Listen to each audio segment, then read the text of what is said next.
Hello all of you, good morning. देखो, आज हम पढ़ाने जा रहे हैं आपको एडवांटेज ऑफ मल्टीप्लेक्सर। क्या कहता है? It minimise the IC package count and system cost and simplification of logic expression is not required for the logic design is simplified. तो पहला एडवांटेज ये हो गया कि it minimise the IC package. जो आईसी पैकेज रहता है उसको कम से कम कर देता वो package count, and the system cost को भी कम कर देता, and simplify of the logic expression is not required. यानी आपको लॉजिक एक्सप्रेशन जैसे बुलियन इक्वेशन से हम उसको सॉल्व करके कम करते, वो करने की हमें ज़रूरत नहीं है। इसलिए दिया है simplification of logic expression is not required और logic design is simplified. This improve the reliability of the system by reducing the number of external wire connection। और ये improve कर देता है reliability of the system और reducing the system of external wire connection। ज़्यादा external wire connection की हमें ज़रूरत नहीं पड़ती है। It minimize the number of IC required, thus reduce the cost and the size। और यहाँ पे क्या होता है कि आईसी की जो रिक्वायरमेंट है उसको मिनिमाइज कर देते, जिसके कारण वहाँ पे क्या होता है, कॉस्ट भी रेड्यूस हो जाता है और साइज भी रेड्यूस हो जाता है। जैसे अभी देखो, ये सर्किट हमने बनाया था, इसमें कितने सारे हमने वायर्स लगाए हैं। ये वायर लगाने की ज़रूरत हमें ज़्यादा करके मल्टीप्लेक्सर में नहीं पड़ेगा, इसे वो मिनिमाइज कर देता है। इसलिए आपको ये वर्ड दिया है सेकेंड नंबर का। देखो, the improve the reliability of the system by reducing the number of external wire connection. It minimize the number of IC required, thus reduce the cost and the size।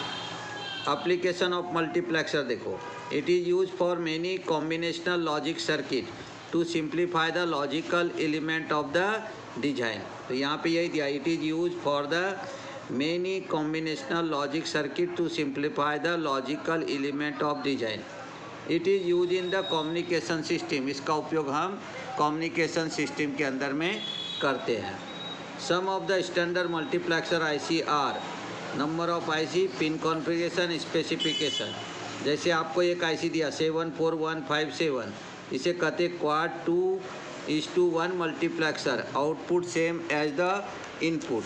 इसे हम कहते हैं यहाँ पे quartz. अब ये क्वाड्स का कैसा रहता है, जैसे ये देखो, ये IC का पिन है, तो इस IC के पिन में देखो सब एकदम ऐसे आपको स्ट्रेट दिखाई दे रहा है।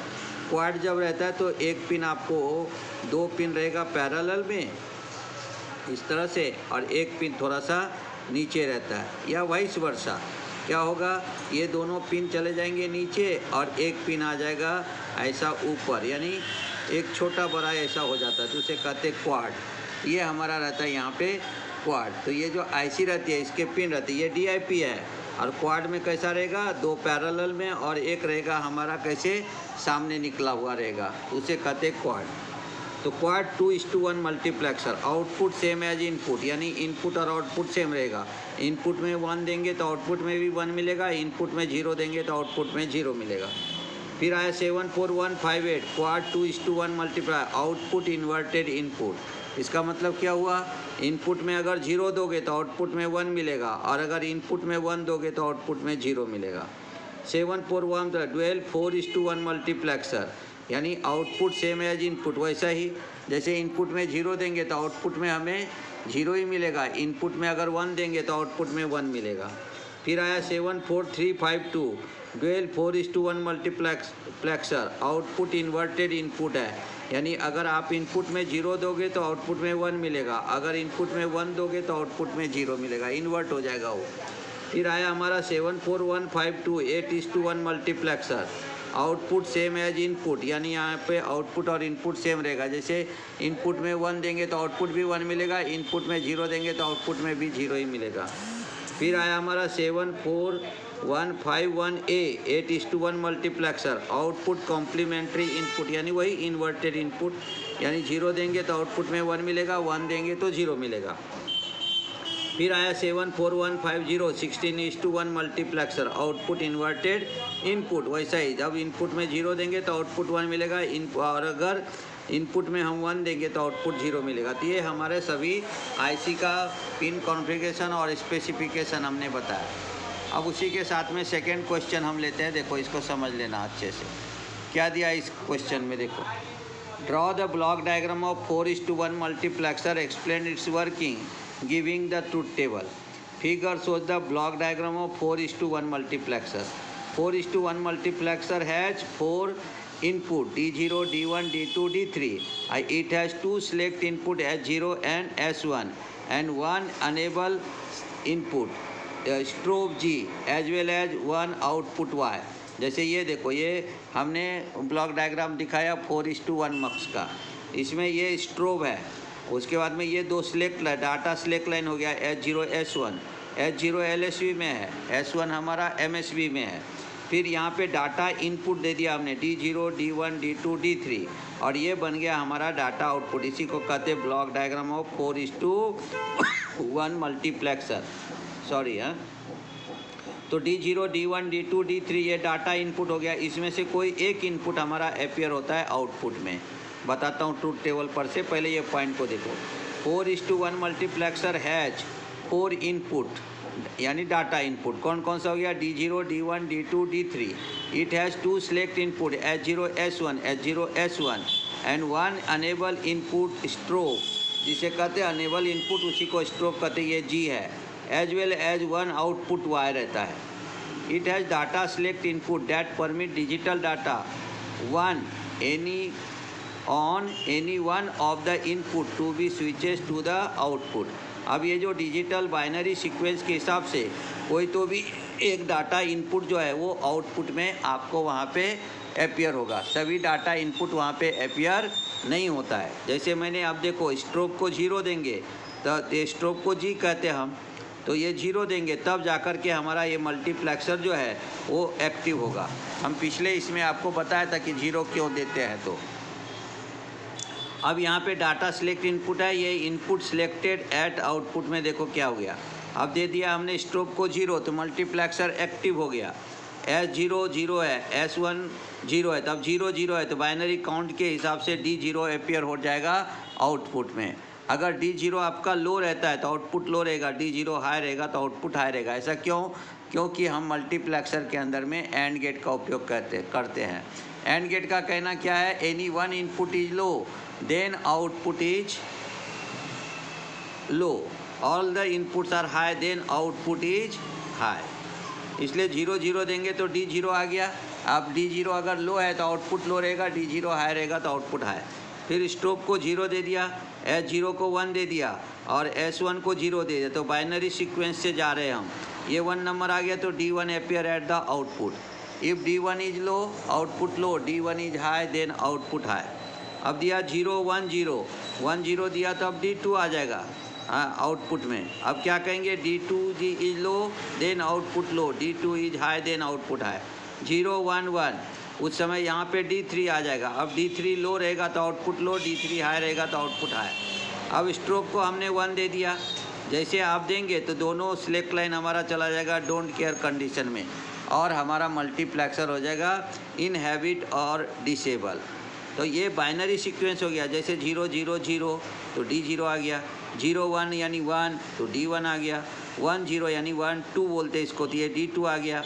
अब 1 1 यानी 2 ये हो गया। देखो 1 2 2 + 1 3 इसलिए D3 आ गया। अगर स्ट्रोब को 1 कर देंगे तो ये पूरा मल्टीप्लेक्सर हमारा चला जाता है इनहैबिट और डिसेबल कंडीशन में और ये S0 और S1 सिलेक्ट लाइन आपको वहाँ पे वर्क नहीं करेगा। अब इसी का पूरा थ्योरी जो है उसको हम देख लेते हैं। देखो अब दिया है condition are as follow. E binary 0 यानी S1 = 0, S0 = 0 apply to the data select line. जैसे हमने दिया यहाँ पे 0 0, ठीक है। Applied the select line, the data on input D0 appear on the output, जो मैंने अभी आपको बताया। देखो फिर से हम थोड़ा सा ट्रूथ टेबल के साथ चलते।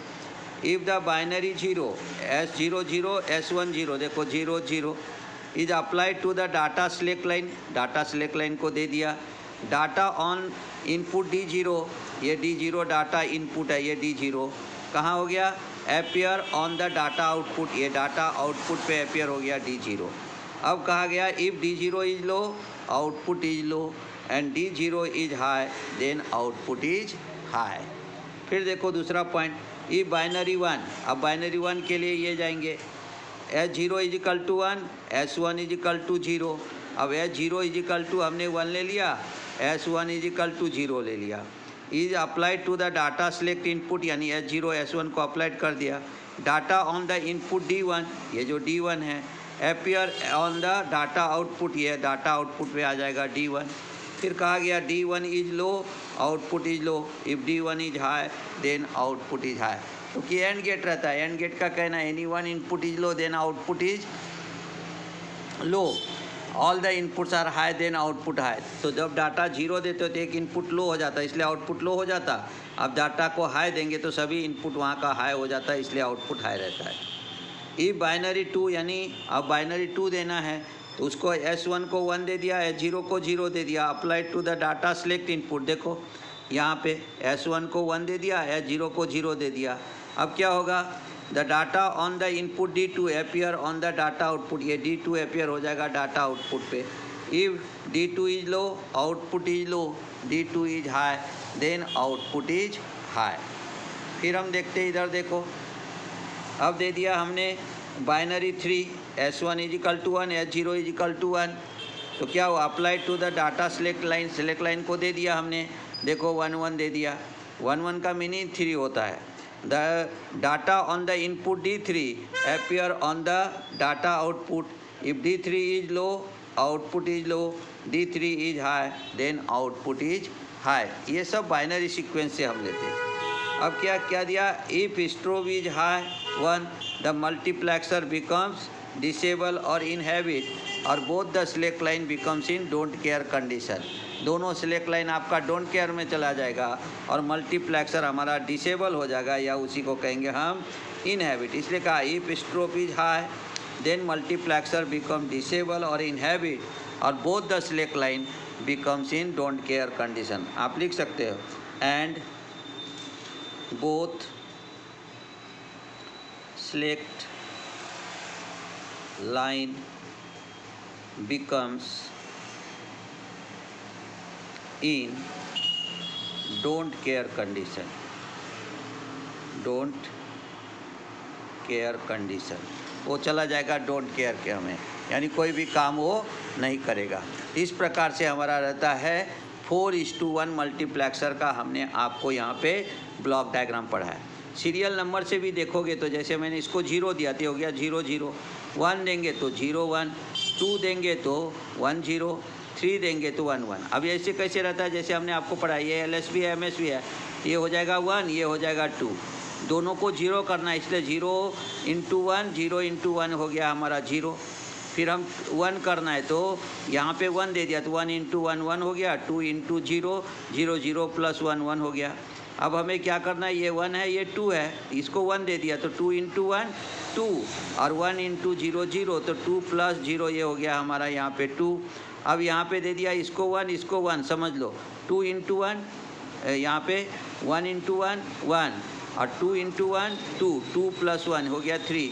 इसलिए ये बाइनरी सीक्वेंस से आ गया 0 1 2 3। इसे कहेंगे D0 D1 D2 और D3। ध्यान में रखना बाइनरी सीक्वेंस से आता है। अगर वीडियो आपको पसंद आए तो आप इसे लाइक कीजिए, शेयर कीजिए, सब्सक्राइब कीजिए। धन्यवाद। कल मिलते हैं नए वीडियो के साथ।